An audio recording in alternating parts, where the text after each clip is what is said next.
series, we're going to walk through step by step how you can be really similar and take the skill sets that Anthony Trister, my special guest here with us, has implemented in his career to make incredible amounts of profits through the internet. And if you haven't seen, we are in Banff up in Canada, in a gorgeous location. Actually even gets prettier on the other side of this thing. But why are we here? We are in essentially Anthony's playground. This is where he likes to vacation and hang out. That's why we're doing this series out here, because Anthony lives a lifestyle that a lot of us have dreamed about. And it's one of freedom, and it's one of free time and vacations. I mean, how much do you even vacation a year, Anthony? It varies from year to year, but probably anywhere from 12 to 20 weeks. That's disgusting, but it's awesome, right? I mean, that's what this is all about. It's not about a certain paycheck or a certain level. At ClickBank Academy, we want to teach you how to get to that freedom that successful entrepreneurs have done. And that's why we're going all around the world to interview entrepreneurs who've done it, just like you have, Anthony. So talk to us. Who is Anthony Trister? How did you get here? And let us know a little bit more about who you are. Yeah, well, first of all, I'm glad we had a chance to hang out and meet up. It's exciting.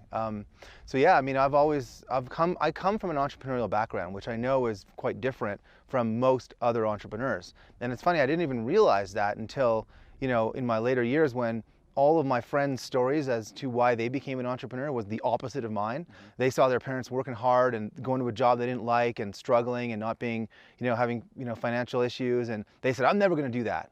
And for me, it was actually exactly the opposite. It's kind of interesting. I was fortunate enough to come from an entrepreneurial family. And when my dad was young, when I was first born, they were dirt poor, but he didn't want to have that life. So he actually started a business with his father. And as I grew up and as that business grew, they became more and more successful. And I grew up in an environment where both my dad and my dad's dad, my grandfather, had a successful clothing business in their case. And I grew up kind of learning that entrepreneurial spirit from them. Right. So for me, I saw the journey from, coming from down here to going up here. And I saw the lifestyle my father had and the freedom that he had. And when I left home, I just knew that I wanted that for myself. I loved what he'd done. And I decided that I needed to go recreate that for myself. And I actually left home. I moved clear across the country. I'm originally from Montreal. I moved to Whistler, which is a ski town, where I still live today. Get to ski a lot of powder, which is awesome. Nice. And I started all over. I had no support system. I had no friends. I had no job. I didn't know anyone. And I said, okay, great. I came from success, but now it's my time to go recreate that success for myself. So I was very, very driven to go and achieve what my family had achieved, but on my own. I wanted to do it myself, start from zero, and that's pretty much what I did. So when you went to start from zero, what was your very first job that you took? What was the skill set that you took out there? It doesn't sound like your dad and grandfather sat you down and said, okay, here, Anthony, here's the 7 steps of how to be a successful entrepreneur and create a business and make money for yourself. So like what was your very first job? Well, my first job, so I was 17 years old and I was still in high school, and I realized I wanted some pocket money, like you do, right? Like everyone does. And no one was, no one was handing over $100 bills like everyone else. So I decided to go get a job where I could make some money for myself. And the job that I found, literally an ad in the newspaper, was, believe it or not, selling coupon books over the phone. They were discount coupon books, and part of the money went to charity, so that was part of the pitch. But our leads, if you can believe this, was calling out of the phone book, the white pages, literally picking up the phone, and tonight you have the W's, literally. And tomorrow you'll have the L's. And that's actually what we did, which is crazy if you think about that. But I'll never forget my first night, because my first night, it was nighttime. It was 6 to 9 p.m. was the time when people were home at night, and I'd go down after school. And my first night ever, at the end of the night, I remember I sold 12 coupon books, and I didn't know if that was good or bad. And the boss came over and said, how'd you do? And I said, well, I sold 12. And he went to me, he kind of gave me a funny look, and I thought he, wasn't too happy with my performance. And he said, you sold 12? And I said, yeah. And he goes, you've outsold the entire room. And I was actually the only kid there. Everyone else was an adult. They'd been doing it for obviously longer than a day, a month, a year, whatever it was. And that was the day that I realized I had a talent for selling, because no one taught me how to do that. I just went in and started talking on the phone and had a pitch to read, but it's how you say it. It's not the words on the page. Right. And that's when I realized I had a talent for selling, and that's pretty much what I kept doing. That kind of carried me through till the end of university. when I finished and moved out west to Whistler. So I'd always basically done commission sales jobs because I knew I could do well with that. Right. So when you were learning from really what you had seen modeled in your life, it sounds like you had a fire lit inside of you to go be driven like that. And it's what's crazy in this industry, and actually in life in general, is some things are taught and other things are caught. And what Anthony had done is he caught the spark, and you can totally correct me if I'm wrong, he caught the spark from his dad's drive to never return to broke, like he had been. And then he went out, which is wild. He didn't just take life on a silver platter.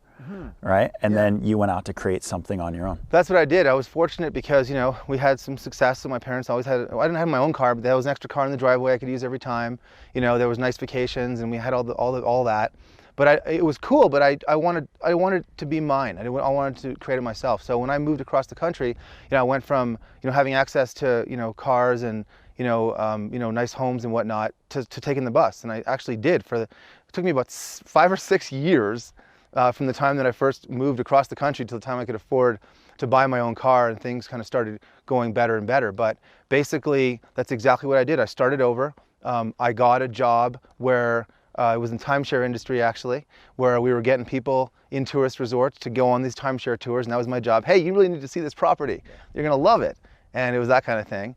And you know, from that point forward, I knew I loved sales, but I also was super, super driven because I knew I could get there, and it was only a matter of time. Right. So I did believe in myself because I saw other people achieve it, and I knew that if I just kind of kept at it and kept pushing and stayed driven, I would eventually achieve success myself. And this is even before the internet, so the internet certainly wasn't in mind.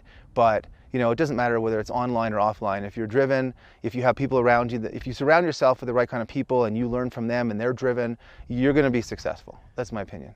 So if somebody doesn't grow up in a family where they see success modeled, they're not surrounded by really successful people in what they're currently doing at their job, whether they're working at McDonald's or they're changing tires, what would you say to them to recommend that they can change their environment? How can they get that kind of mindset and be surrounded like you were? Right. Well, actually, so I left home when I was 21. So I left all that behind. So I actually had to do that myself. So actually what I did is I went and joined the local Chamber of Commerce. And I've met some incredible people at the Chamber of Commerce.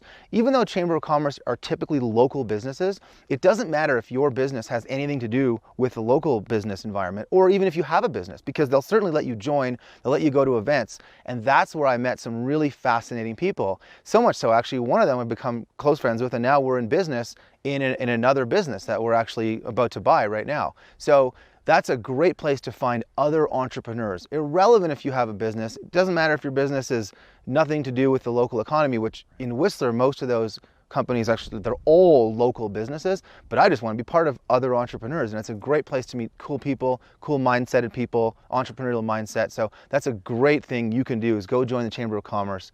Another thing you can do is you can go, actually is what I do, is you can invest in courses that are along the lines of what you want to learn. So that's what I do. If I, product launch course, if I want to do a product launch, I'll go buy a course on product launches. If I want to learn how to build courses, how to build a digital online course, I'll go and invest in that. So another thing you can do is go and find the people that are already successful and go buy their course, go invest in them. There's a lot of information out there. There's a lot of noise you have to sift through, but you can probably tell who's for real and who's not. You have to be careful, obviously, but that's what I do. I invest in courses. I invest myself, ongoing education is super important. Right. So for example, I'm part of a mastermind, and that mastermind I've been part of for many, many years, and I'm always learning. So I'm learning from people smarter than me, more successful than me, which is great.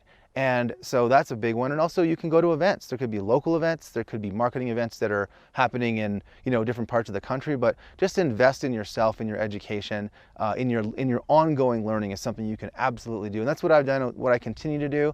And actually every successful person that I know continues to learn. You never stop learning. Right. And what's really interesting about you, Anthony, and the time that I've spent with you recently is it really doesn't feel like you've ever stopped learning, because you're in, I don't know how many, 5, 6, 7 different niches right now, and you're continually moving forward to get into others. And it seems like it's not even about the money for you anymore. Yeah. It's about something else. And from just understanding how you think, you almost think like a producer, where you see how things should work, you see the actors in an environment or in a different niche, and then you start coordinating them so that they make you money. Exactly. So talk to me about that. I guess it's like a producer mindset that you have and how you approach business with that. Yeah, well, I mean, for me, like my drive is that it's just fun. For me, business is fun. And I always want to keep doing business. You know, I like to buy businesses. Like I'm involved in different businesses. I do a lot of real estate investing, offline stuff that I do. I'm actually now starting a company where I'm buying businesses. I'm buying cash flow, kind of like digital real estate. But my focus for the last many, many years has been just online businesses. And the approach I've taken, which is really different from just about everyone else I know, is I am not the expert. I'm never the expert in the things that I do because, to be honest, I don't have expertise in things like, you know, I'm not a super health and fitness trainer guy. I'm not a Bitcoin trading expert or, you know, day trading expert. I'm not a survival expert. I'm not a traffic buying expert. But these are all businesses that have had tremendous success and sold tens of millions of dollars of products in these markets. But the way I've approached it is I've found the expert. And I've built a business around the expert. And there's different types of deals you can strike with the experts that we can talk about later, but that's really what I've done. And that's allowed me to be very, very nimble and enter different markets when they're hot and exit markets if they're not hot. Because if I'm an expert at something and that market goes down or gets hyper competitive, right, or it gets banned from Facebook, which has happened, Bitcoin can't advertise on Facebook, what are you gonna do?